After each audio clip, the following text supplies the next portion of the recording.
Slavery in ancient Rome wasn't something hidden in the background of society. It was one of the things that made everything else possible. The empire people admire, the roads, the architecture, the power, didn't stand on its own. It stood on the backs of people who had no control over their lives. These weren't workers in the normal sense. They were human beings who owned nothing, not even themselves, living entirely at the mercy of someone else's decisions. If a master chose to be cruel, there was no protection.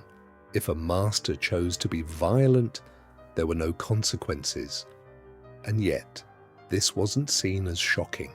It was simply how things worked. If you try to imagine what being a slave in Rome actually looked like, it's easy to picture something limited, maybe housework or farm labor. But that picture is far too small. Slaves were used for almost everything. In cities, they ran households, cooked meals, cleaned spaces, and in some cases, handled finances or business operations for wealthy Romans. Some were trusted with responsibility, but never with freedom. Outside the cities, the work became even more physically demanding. Slaves worked long hours in fields, maintained estates, and took on trades like blacksmithing or baking when needed. There was no fixed role, no stable identity.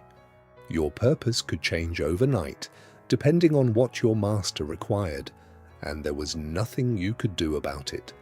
For many of these people, slavery wasn't temporary. It wasn't something they entered and left. It was their entire life. Some were born into it, raised from childhood knowing nothing else. Others were captured in war and forced into it suddenly, losing everything they had known before. And once they were inside that system, there was no guarantee of escape. Freedom existed, but it was rare, unpredictable, and often out of reach. Sometimes a master would grant it either during their lifetime or through a will. In other cases, slaves tried to save small amounts of money through what was known as peculium, slowly building toward the possibility of buying their freedom. But even that process was uncertain, because the money technically still belonged to the master. Even when someone managed to become free, the story didn't end the way you might expect. They didn't suddenly become equal citizens. Instead, they entered a kind of middle space where they were no longer enslaved, but still not fully accepted. They remained tied to their former masters through obligation and were restricted in what they could do in society. They couldn't hold political power, and their independence came with limits. If they were under a certain age, they weren't even allowed to buy their freedom at all. So even the idea of freedom was controlled, shaped by rules that ensured former slaves never fully stepped into the same world as everyone else. Life under slavery wasn't just about hard work, it was about constant pressure and fear. Slaves were expected to obey completely, and any failure, whether intentional or not, could lead to punishment. These punishments weren't minor. They could involve physical violence, confinement, forced labor under harsher conditions, or even death. Masters had the authority to decide what happened, and that authority was rarely questioned.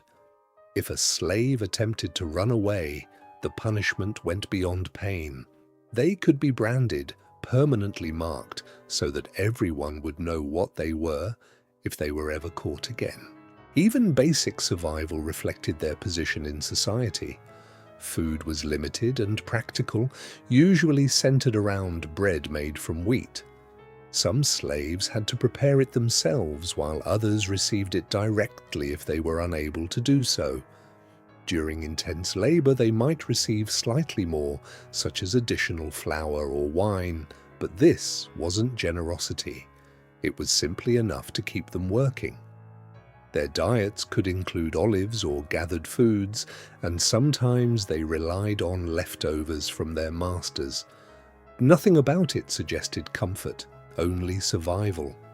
Clothing followed the same pattern. Slaves were given simple garments that were rarely replaced: a tunic, possibly a cloak, and shoes that might have to last for years. At the same time, certain forms of clothing were deliberately denied to them. They couldn't dress like Roman citizens. That difference wasn't accidental. It was a visible reminder of their place. Even in appearance, there was a clear line between those who belonged and those who didn't. Some slaves were pushed into a different kind of life entirely, one that was just as controlled but far more visible. Gladiators were often slaves, trained to fight and survive in arenas filled with spectators. While they weren't always killed, they were still treated as investments rather than people. Their value was measured in how well they performed and how long they could last. What makes this even more unsettling is that some individuals who had gained their freedom chose to become gladiators, not because they wanted to fight, but because life outside slavery offered so few opportunities that returning to a controlled, dangerous environment felt like a better option. As the number of slaves in Rome continued to grow, it created a quiet tension that couldn't be ignored.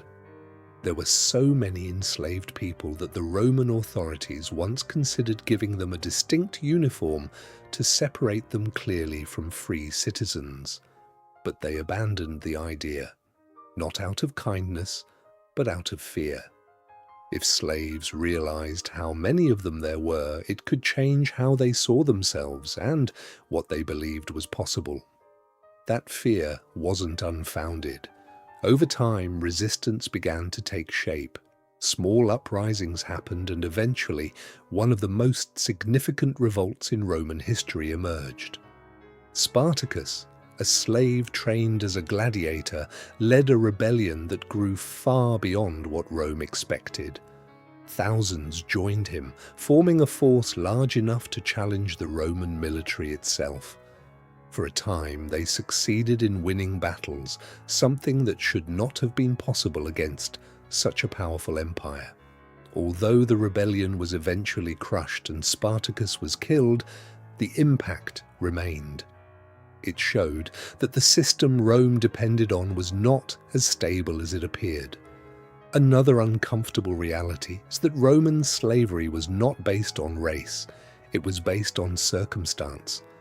As Rome expanded through war, more and more people were captured and enslaved, coming from different regions and cultures. Anyone could become part of that system if they were on the losing side of conflict or fell into debt. This made slavery not just widespread, but deeply embedded in the way Roman society functioned. Women within this system faced many of the same hardships, but also additional risks. Many served in personal roles for wealthy women, handling daily routines, appearance, and childcare. Others were placed in even more vulnerable positions where they could be exploited without consequence. Their labor was expected, and their autonomy was non-existent, leaving them exposed to whatever demands were placed on them. Despite how deeply rooted slavery was, there were still individuals who questioned it. Some philosophers argued that slaves were human beings who deserved dignity, emphasizing that they lived and died under the same conditions as anyone else.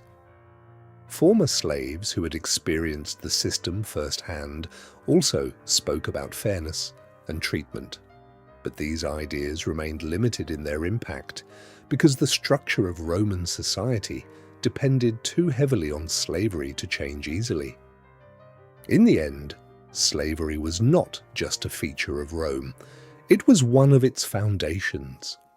And any system built on that level of control and suffering carries a kind of instability beneath the surface.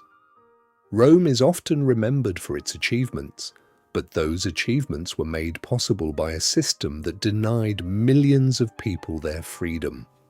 When you look at it that way, the image of the empire starts to feel different, less like something to admire, and more like something that came at a cost most people never fully see.